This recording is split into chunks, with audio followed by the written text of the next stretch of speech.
Ya layak memang. Dia kasih kuliah dari universitas di ujung Sumatera sampai ke ujung Papua. Dan itu tiap hari berganti tempat. Saya bingung kok bisa ngatur waktu. Silakan, Prof. Oke,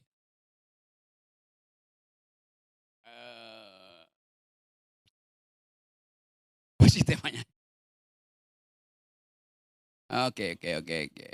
Pertanyaannya, ngapain sih minta dilamar Jokowi? Apa poinnya di situ? Kalau semua orang minta bagian cinta dari Jokowi, ya buat apa ada pemilu itu? Kan pemilu artinya persaingan. Jadi sepertinya kalau kalau saya bayangkan misalnya, apakah cinta Pak Jokowi itu dia maksudkan untuk mengajak ketua-ketua partai itu tidur di kamar pengantin, atau justru semua orang mencari cinta Jokowi karena takut akan tidur di kamar tahanan itu. Di mana-mana ada sprindik, di mana-mana ada komorbid tuh. Jadi saya menganggap bahwa gak ada kesan di saya ini orang partai-partai yang berupaya untuk antri menerima cinta Jokowi itu betul-betul ingin masuk kamar pengantin. Sebetulnya mereka hanya takut dimasukkan Jokowi ke kamar tahanan. Itu bergerombol untuk nyari cinta di situ. Faktanya, tadi saya baca riset dari Kompas itu. Dulu Kompas bilang bahwa cinta rakyat pada Jokowi 80%. 80,8%. 80%. Cinta rakyat pada Presiden Jokowi ada 80%.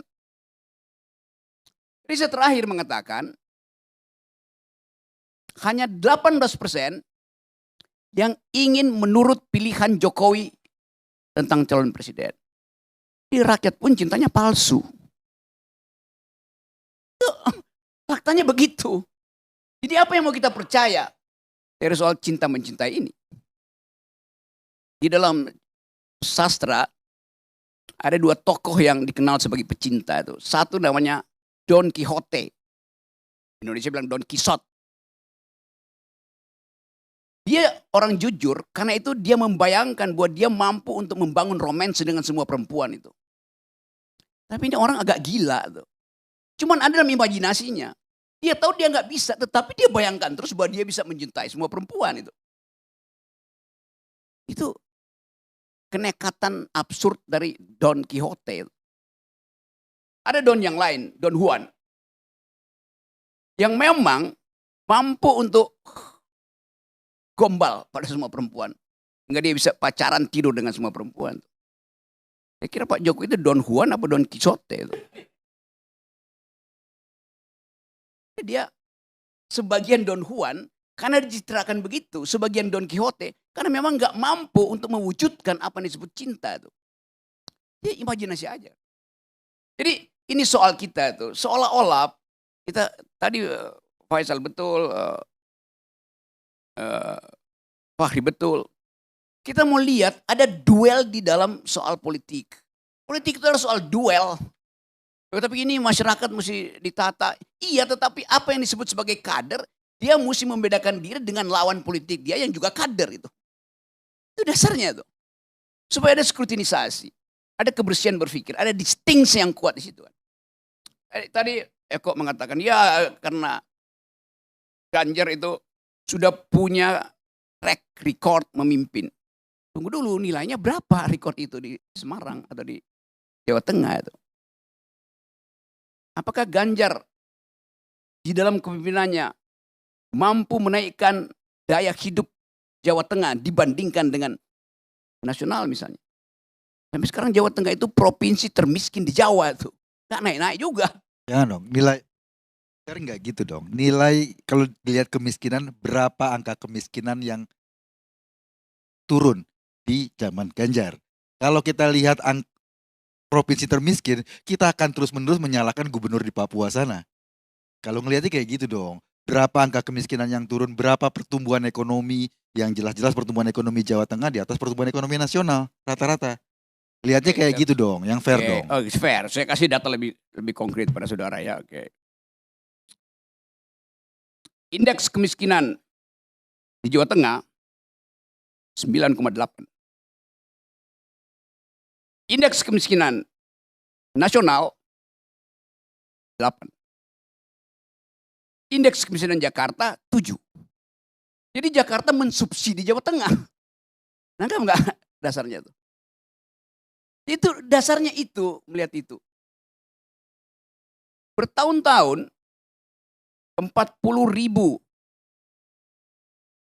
anak SMA batal masuk SMA, yang potensi masuk SMA, karena daya beli turun. Itu faktanya. Jadi kalau kita nilai misalnya Ganjar boleh naik kelas dari gubernur pergi ke presiden, oke, orang akan lihat apakah Ganjar memenuhi perintah konstitusi. 1, cerdaskan kehidupan bangsa. 2, pelihara fakir miskin. Kemiskinan di Semarang itu nggak makin turun. Kecerdasan di Jawa Tengah juga makin turun. Jadi nggak ada hak Ganjar secara sosiologi. Secara emosional oke, nggak ada soal bagi saya. Karena PDIP nggak punya kader, terpaksa pinjam lagi kader dari Pak Jokowi kan. Nah itu kader pinjaman. Jadi kita mau fair lihat soal-soal itu tuh. Kalau misalnya saya baca riset bahwa generasi muda yang 80% itu lebih dari separuh pemilih Indonesia, dia menunggu siapa calon pemimpin yang mampu mengolah 2 isu utama itu. 1 soal environmental ethics, 2 soal global security. Mereka berjanji akan memilih ketika tahu manusia mana yang mampu untuk memberi mereka harapan bahwa akan ada Indonesia yang hijau ke depan, bahwa akan ada keamanan global ke depan itu. Itu yang lagi tunggu, yang nanti akan dibahas minggu depan mulai FISIP UI akan mulai memanggil, mengundang calon-calon presiden untuk bicara soal itu. Di situ nggak ada soal cinta-cintaan. Otakmu buruk, Anda nggak lulus karena akan dihajar oleh BEM UI itu. Itu poinnya di situ tuh. Jadi swing voters kita itu, terutama generasi baru itu, antara 27-30% naik terus tuh. Karena menunggu isu tadi yang terangkan oleh Pak. Isunya apa? Bukan menunggu cinta Jokowi, menunggu isu calon-calon presiden ini untuk berkelahi di dalam ide itu. Sekarang coba kita uji misalnya. Kalau isunya adalah global security, di antara 3 itu siapa yang menonjol? Ya pasti Prabowo. Di dalam isu itu tuh. Secara intuitif orang anggap Prabowo paham tentang global security. Kalau isu itu tentang lingkungan, ya pasti Ganjar yang menonjol. Karena Ganjar tidak mempedulikan Wadas, Ganjar tidak mempedulikan Kendeng. Menonjol keburukannya maksud saya. Itu dasarnya kan. Jadi apa yang mau kita bicarakan adalah potensi politik ini sekedar dikendalikan oleh like and dislike itu. Cinta apa poin itu tuh? Saya mau tunggu misalnya tuh, siapa yang berani untuk datang ke BEM UI berkelahi dengan mahasiswa di dalam panel yang dihadiri oleh akademisi untuk 2 hal itu. Environmental, orang tanya, Ganjar, do you speak environmental ethics? How about Wadas? How about Kendeng? Oh, buat Put Estate. Apa? Di Kalimantan Tengah, itu liputannya di Tempo, dia Soal? 1.700 hektar tanah Yes. yang kemudian di bawahnya Pak Prabowo sekarang terlantar. Iya. Itu tentang benar apa itu, namanya? sangat benar. Dan Jokowi udah bela tuh. Itu bukan cuma Prabowo, semua menteri ada di situ. Oh enggak, di Kalimantan Tengah Menteri Pertahanan. Ya apapun itu, tapi itu Yang proyek di nasional Kalimantan dan semua Tengah menteri, Pak. yang diliput sama Tempo di BBC itu di bawah tanggung jawab Menteri Pertahanan. Iya itu yang saya maksud. Kalau itu Enggak, betul. Anda bilang Wadas, ini Kalimantan Tengah 17.000 hektar tambah 600 hektar. Saya itu bahkan clear. ingin supaya itu dipersoalkan. Proyeknya Gerindra itu, proyeknya Pak Prabowo. Tetapi waktu Hasto bilang, oh saya anggap Hasto mau hajar habis-habis. Belakangan dia mundur. Kan dia coba bayangin, PDIP pengecut juga untuk mengkritik. Oh itu kesalahan teknis. Bagaimana? Yang dikritiki publik itu yang di Kalimantan Tengah karena Iya, datanya apapun, ada. Orang anggap, oh ternyata PDIP mau berkelahi dengan Gerindra. Ternyata begitu Pak Jokowi bilang semua menteri ada, Hasto bilang apa? Enggak itu yang kita maksudkan. Ada yang berhasil, Bukan tapi soal ada yang itu. gagal. Yang Oh, dikritisi yang gagal dong. Iya, kalau itu ya mestinya digagalkan semua tuh. Itu maksudnya supaya beroposisi pada Jokowi. Kan itu dasarnya kan. Enggak lah, yang Gimana mengkritik gini deh, kalau ada problem BTS ada korupsi kan nggak salah Ini nggak bukan salah program BTS-nya, yang salah yang korupsinya. Kalau Gini ada ya. program semua yang gagal di Kalimantan Tengah di bawah Kemenhan, yang dikritik ininya dong. Politik itu dalam kampanye duel headline, bukan duel data Enggak, itu. ini kan Anda bilang tadi Ya, soal environmental. Yes. Prabowo, ya ini ada kasus loh. Terus Kenapa Anda nggak angkat itu? Itu Saya- kasus real. saya ngomong pertama soal global security. Oke, tunggu. Saya terangkan lebih di situ. Kan yang terlihat adalah PDIP mau angkat senjata perang dengan Jokowi itu. Dalam soal food estate. Call-nya tinggi. Itu Enggak. gagal, batal segala macam. Yang Kenapa? gagal itu di Kalimantan Tengah, kenapa harus perang dengan Pak Jokowi? Ketika kejaksaan misalnya menangkap orang korupsi BTS, yang dilawan bukan program BTS buat masyarakat terasing atau katakanlah terluar, yang dilawan yang salah korupsinya itu dong. Iya. Yang dikritik yang gagalnya, bukan seluruh programnya dong. Anda terangkan itu setelah mentalnya Hasto jatuh. Astaga. Mana lu Iya, itu masalahnya kan. Jadi teman-teman semua, saya mau ada ketepatan di dalam menentukan siapa calon presiden. Bukan berdasarkan cinta mencintai. Tapi isi kepalanya apa? Setuju. Ya udah, nggak ada soal gitu. Udah. Iya, Ya udah, setuju. bagian itu saya udah terangkan tadi. Jadi saya balik pada problem kita. Ada keinginan untuk melihat bahwa Presiden Jokowi sebetulnya ada dalam kecemasan tuh. Dia takut dia tidak dicintai lagi oleh semua partai politik. Itu poinnya kan. Kenapa? Ya karena orang menganggap bahwa Pak Jokowi itu tidak mampu bahkan untuk mengendalikan emosinya. Mengendalikan agresivitasnya. Mengendalikan arogansinya tuh. Jadi seseorang yang di dalam kesempatan terakhir untuk memulihkan kemuliaan dia sebagai noblesse oblige, terpaksa masih harus mencari pegangan. Siapa akan menyelamatkan dia 1 hari 2 hari setelah dia lengser? Presiden SBY dengan percaya diri tahu bahwa kalau dia lengser, dia masih punya peralatan namanya partai politik. Seminggu setelah SBY lengser, SBY langsung muter ke luar negeri. Memberi ceramah tentang demokrasi dan lingkungan hidup tuh. Diundang berceramah kemana-mana tuh. Sekarang kita melihat Pak Jokowi 1 minggu setelah lengser, siapa yang mau undang dia? Bicara tentang apa? IKN, demokrasi, buruk semua. Jadi sebetulnya saya mau terangkan bahwa kita ada di dalam kegamangan untuk melihat psikologi Pak Jokowi yang tidak stabil lagi. Saya mesti katakan itu. Beliau ada dalam kegamangan. Karena itu dia pasang semua tangan ada di mana-mana tuh. Tangan Jokowi ada di mana-mana tuh. Ada satu cerita yang kalau soal tangan ada yang disebut hand of Midas. The hand of Midas. Tangan Raja Midas tuh. Raja Midas ini orang yang gandrung pada harta.